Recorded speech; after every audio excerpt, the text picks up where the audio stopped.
Good morning, my dear students. This is class 4th, subject science, chapter number 4 of term 3. Chapter name is clothes and their maintenance, and this is lecture number 2 of this chapter.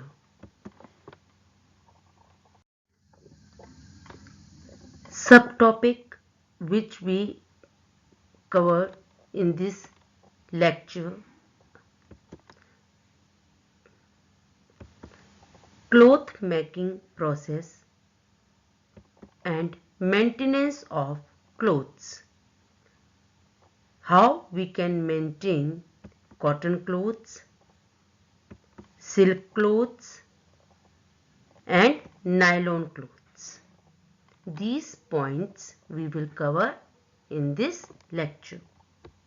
This is cloth making process. First of all, we collect the fibers with different sources.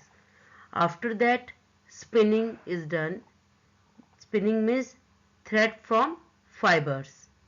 After that, weaving, that means thread turning into clothes. After that, next step is dyeing, colors given to the cloth by dipping them in solutions. After that, printing, patterns given to the clothes. After that, finishing, shine and smoothness given, and at last tailoring, stitching of clothes. So this is cloth making process. Now let us study these processes one by one. Now we will see the process of cloth making. In this, first step is collection of fibers. Laborers collect fibers from different sources for making clothes. For example, cotton fibers are collected from cotton bolls and wool is collected by shearing the fleece of sheep. Labours जो होते हैं वो different sources से fibres को collect करते हैं. Example के लिए कॉटन, जैसा हमने देखा कि कॉटन कहाँ से कलेक्ट करते हैं, कॉटन बॉल से. एंड वूल को हम जो शीप होती है उसकी फ्लीस जो होती है, उसकी जो ऊपर के फ्लीस होती है उसको हम शेयरिंग करते हैं, उसको शेव ऑफ करके कलेक्ट करते हैं. Now spinning. Spinning is the process of making threads from the raw fibers by twisting them together. This is done by a spinner. Spinning जो है वो प्रोसेस होती है जिसमें कि हम रॉ फाइबर से, जो फाइबर हमें मिलता है उससे हम थ्रेड बनाते हैं, उसे थ्रेड में कन्वर्ट करते हैं. ये काम हम उसको, जो फाइबर्स होते हैं उसे ट्विस्ट करके करते हैं और ये स्पिनिंग का काम स्पिनर्स के द्वारा किया जाता है. Now weaving. Weaving is the process of making cloth from threads. This is done on a machine called loom by a weaver. Weaving में हम thread से cloth बनाते हैं और इसको, ये जो काम है ये मशीनों के द्वारा किया जाता है और इन मशीनों को हम लूम कहते हैं और जो ये काम करते हैं उन्हें हम वीवर्स कहते हैं. In some places, weaving is still done on a loom operated by hand. This is called hand loom. अभी भी कुछ जगह ये वीविंग का काम जो है वो हाथों के द्वारा किया जाता है और ऐसी जगहों को हम हैंडलूम कहते हैं। हैंडलूम में हाथों के द्वारा वीविंग की जाती है। After that dyeing. Dyeing is the process of coloring the cloth in different colors. This is done by soaking the cloth in a solution of a dye using a dyer. अब इसके बाद dying means रंगना। इस process में हम जो हमें weaving के बाद जो क्लॉथ मिलता है उस कपड़े को हम डिफरेंट कलर्स में डाई करते हैं, डिफरेंट कलर्स में रंगते हैं और इसके लिए हम कपड़े को एक सॉल्यूशन में डिप करके रखते हैं। आपने देखा भी होगा डायर्स जो होते हैं वो बड़े बड़े बर्तन होते हैं, उसमें जो भी कलर में उनको डाई करना होता है वो सॉल्यूशन मिलाकर और कपड़े को डिप करके रखते हैं, फिर थोड़ी देर बाद निकाल के उसे सुखाते हैं। Printing. The dyed cloth is then made more attractive by printing beautiful patterns on it. अब जो डाई किया हुआ कपड़ा मिल जाता है उससे उसके ऊपर अट्रैक्टिव प्रिंटिंग की जाती है ताकि वो कपड़ा और भी ज्यादा अट्रैक्टिव लगे और भी ज्यादा सुंदर लगे। This is done by a printer. Printing can be done either by hand or by a machine. ये काम जो है वो प्रिंटर के द्वारा किया जाता है और प्रिंटिंग को दोनों तरीके से किया जा सकता है। हैंड प्रिंटिंग भी होती है और मशीन से भी कपड़े पर प्रिंट किया जा सकता है। Finishing. Some special treatments are given to the printed cloth to make it look smooth, soft and shiny. This is called finishing. अब जब ये कपड़ा पूरी तरह से बनके तैयार हो जाता है तो इसे कुछ स्पेशल ट्रीटमेंट दिया जाता है ताकि ये कपड़ा और भी स्मूथ लगे, सॉफ्ट लगे और शाइनी लगे, ताकि ये प्रेजेंटेबल हो और इसे बाहर मार्केट में भेजा जा सके। तो इस पूरे प्रोसेस को फिनिशिंग कहा जाता है ताकि कपड़ा मार्केट में भेजने के लिए तैयार हो सके। Tailoring. The cloth thus prepared is sent to the market from where we buy it and get it stitched into various dresses by a tailor. This process of stitching clothes is known tailoring. अब जब ये कपड़ा market में पहुंच जाता है पूरा तैयार होके बनके, तो हम इसे मार्केट से जाके खरीदते हैं और इससे अलग अलग ड्रेसेस टेलर के द्वारा बनवाते हैं, स्टिच करवाते हैं। और ये जो प्रोसेस होती है जिसमें क्लॉथ को स्टिच किया जाता है, सिला जाता है अलग अलग ड्रेसेस में, उसे टेलरिंग कहते हैं। Maintenance of clothes.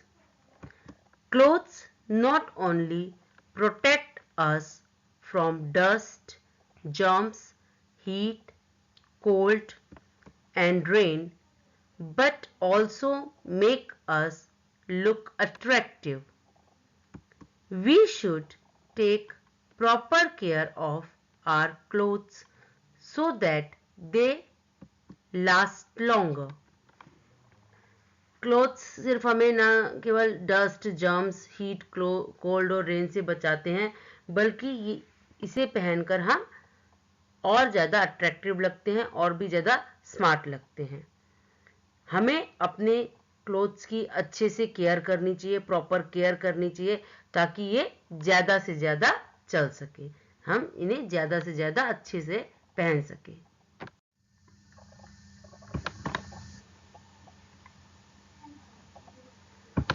Clothes are made from different types of fibers like cotton, wool, silk, nylon, terylene, etc. Different types of clothes need different type of care. हमारे जो क्लोथ्स होते हैं वो डिफरेंट टाइप के fabric fibre से बने होते हैं, जैसे कुछ कॉटन के बने होते हैं, कुछ वूल के बने होते हैं, कुछ सिल्क के बने होते हैं, कुछ नायलॉन के और टेरिलिन के होते हैं। डिफरेंट टाइप के क्लोथ्स को अलग अलग तरह से डिफरेंट तरीके से उनकी केयर की जाती है। Cotton clothes. Cotton clothes get wrinkled easily. They have to be ironed with steam or sprinkled water. Dark colored cotton clothes may lose color and their color fades easily. Cotton clothes में बहुत जल्दी wrinkles आ जाते हैं, इसलिए इन्हें steam iron किया जाता है या इन पर पानी छिड़क कर फिर इन्हें आयरन किया जाता है, जिसे हम स्प्रिंकल्ड वाटर बोलते हैं। डार्क कलर के जो कॉटन क्लोथ्स हैं वो कई बार अपना कलर छोड़ते हैं और कलर लगातार छोड़ने के वजह से इनका रंग बहुत जल्दी फीका पड़ जाता है, रंग उनका फेड हो जाता है।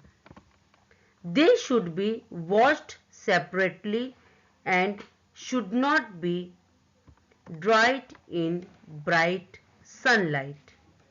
इन कपड़ों को सेपरेट अलग धोया जाता है ताकि इनका जो कलर निकलता है वो किसी दूसरे कलर पर ना चढ़े, और इन्हें बहुत ज़्यादा तेज धूप में भी नहीं सुखाना चाहिए क्योंकि इससे इनका रंग फेड होने का चांसेस होते हैं।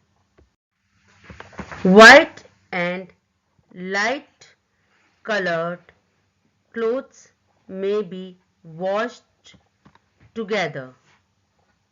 White clothes should be treated with a whitener and dried in sunlight. White या light कलर के जो कपड़े होते हैं इन्हें एक साथ ही धोया जाता है, अलग से एक साथ ही धोया जाता है ताकि इनके ऊपर कोई और रंग ना चढ़े। और वाइट कलर के जो क्लोथ्स होते हैं उन्हें हमेशा वाइटनर का यूज़ किया जाता है ताकि ये और भी ज़्यादा ब्राइट लगे, और इन्हें सनलाइट में ही सुखाया जाता है, सुखाना चाहिए ताकि ये जो कपड़े हैं इनका जो कलर या इनका जो ब्राइटनेस है वो एज इट इज़ रहे। कॉटन क्लोथ्स में get spoiled by moth and fungus in presence of moisture. Cotton clothes जो हैं उनमें मॉथ की वजह से या अगर मॉइस्चर उनमें रह जाता है, नमी रह जाती है तो उनमें फंगस भी लग सकता है। They should be kept in a dry place and should be checked once in a week in rainy season.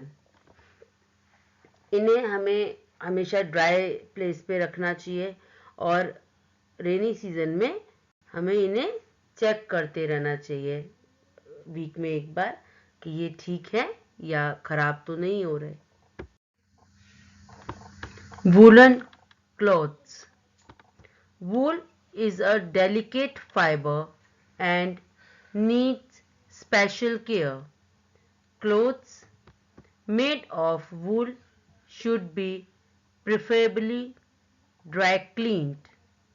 They may be washed by using a very mild detergent in cold water.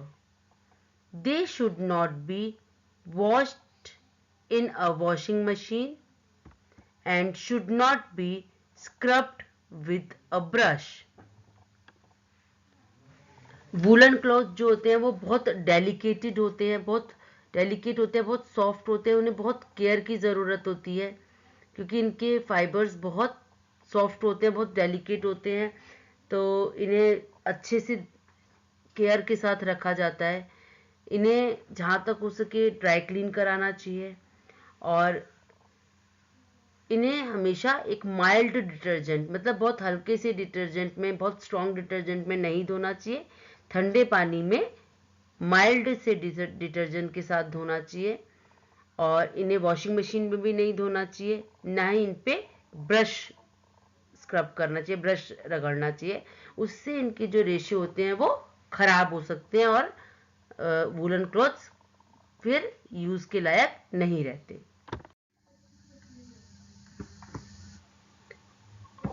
Woolen clothes. Woolen clothes are readily spoiled by moths. They should be kept during summer with naphthalene balls or dried neem leaves to protect from moths. Woolen clothes should not be ironed with a very hot iron. Woollen clothes जो होते हैं इन्हें moth जो या टिड्डे जो होते हैं वो ख़राब कर देते हैं, इसलिए जब समर सीज़न होता है और ये यूज़ नहीं किए जाते तब इनमें हम नेप्थनिल बॉल्स रखते हैं या ड्राई नीम के पत्ते रखते हैं ताकि इन्हें मॉथ से बचाया जा सके। और वूलन क्लोथ्स जो हैं इन्हें आयरन भी नहीं करना चाहिए, बहुत ज़्यादा गर्म आयरन से नहीं करनी चाहिए, बहुत हल्का सा अगर करना भी तो बिल्कुल हल्का ही गर्म होना चाहिए, उसके बाद ही हमें इन कपड़ों को आयरन करना चाहिए। Silk clothes. Silk is a very soft and delicate fiber. Silk clothes should only be dry cleaned as they lose their shine on washing.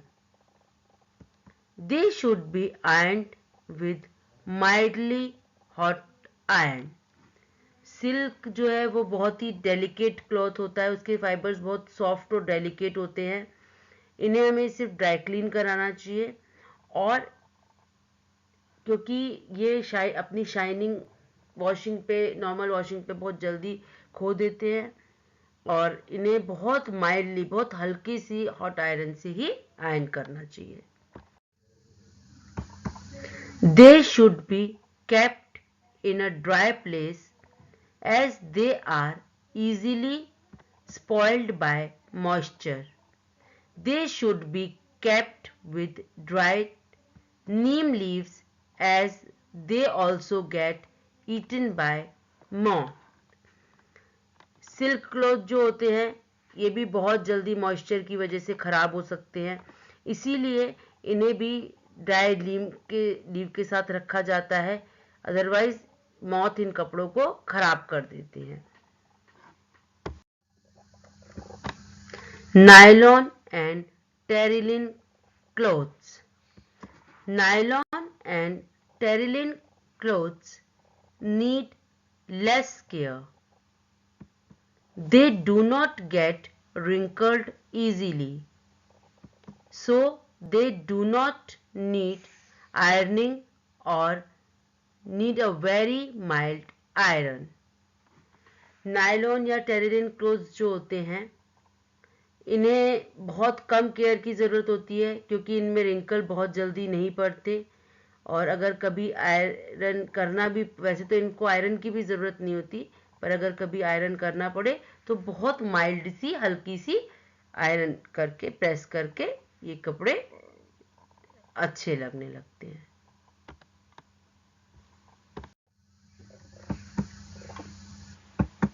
They should be washed with a mild detergent and should not be scrubbed with a brush as pills appear. They can be dried in the sun as their colors do not fade. ये जो कपड़े होते हैं इन्हें बहुत हल्के से detergent के साथ में ही धो लेना चाहिए। इन्हें बहुत ज़्यादा स्क्रब या मतलब रब नहीं करना चाहिए, अदरवाइज पाइल्स जो होते हैं इनमें जो रोए होते हैं वो निकल आते हैं। और इन कपड़ों को सन में ही सुखाना चाहिए, क्योंकि इनका कलर जो है वो फेड नहीं होता है।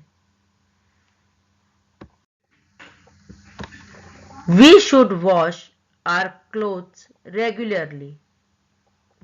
Dirty clothes not only look bad but may also cause skin diseases. They should never be kept wet. हमें अपने कपड़ों को रेगुलरली वॉश करते रहना चाहिए, तभी वो साफ रहेंगे, क्लीन रहेंगे। गंदे कपड़े जो होते हैं वो अच्छे नहीं लगते और गंदे कपड़ों की वजह से स्किन डिजीजेस भी हो सकती हैं।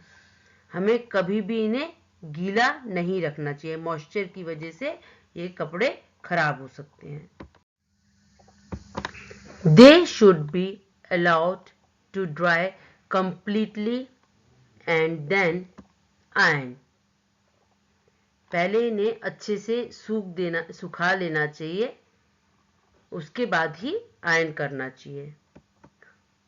Remember, proper care of clothes makes them look good and last longer.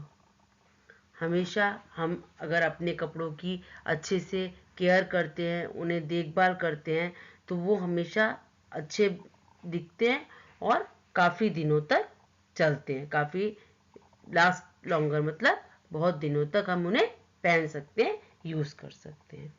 So this is all about the chapter. In this lecture we have studied about the process of cloth making and maintenance of clothes. So on the basis of today's lecture, here is today's homework. You have already done question number 1, 2, 3 and 4. Now answer the following question. Question 5. Why do we iron cotton clothes with steam? Question number 6. In what ways are nylon clothes better than cotton clothes? Question number 7. Give 3 general ways of taking care of your clothes. So you have to write the answer of these questions. Now homework solution of your previous homework. Question number 1. Write the names of natural fibers obtained from plants. Answer.